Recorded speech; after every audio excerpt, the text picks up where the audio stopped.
Mr. Vice Chairman, the discussion on the wheat policy today, I think, is a discussion on the subject which is of paramount national importance, not only from the point of view of establishing the hyperinflation which has gripped the country, but also from the point of view of preserving the democratic system which we have built in the country during the last 26 or 27 years.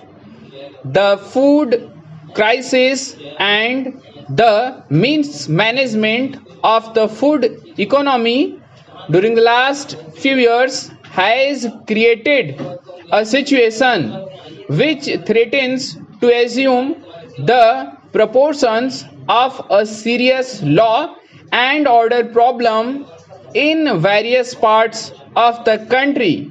Anyway, at best, we can say that the giving up of what policy has been a very short sighted step taken out of lack of conviction, or at worst we can describe it as a panicky to the propaganda barrage of vestige interests and reactionary elements in this country.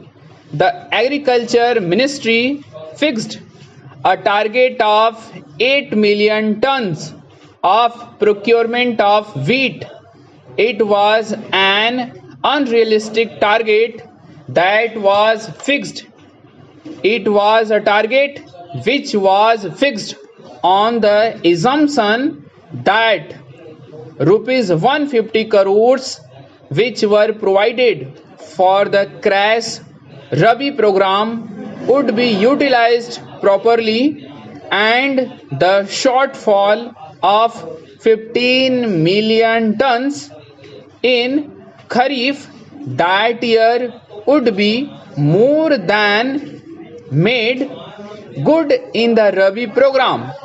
But the report of the Controller and Audit General has now revealed that the Agriculture Ministry and various agencies in the state governments who were provided these funds misspent them and misappropriated them and did not utilize these funds for increasing agricultural production under the special Rabi crash program.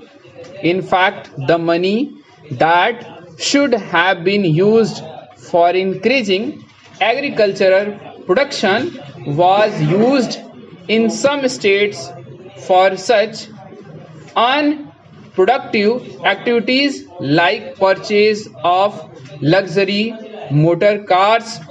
Therefore, I say it was a wrong and artificial and unrealistic target.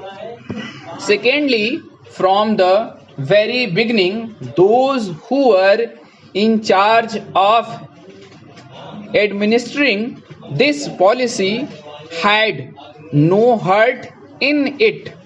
A committee had been set up under the chairmanship of a member of the Planning Commission to study how to implement the scheme of takeover of the wholesale trade in wheat.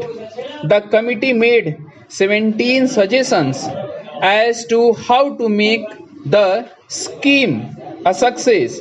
15 out of the 17 suggestions were not implemented at all by the government. The committee had also indicated that it would be appropriate to give a remunerative price to the farmers at that time.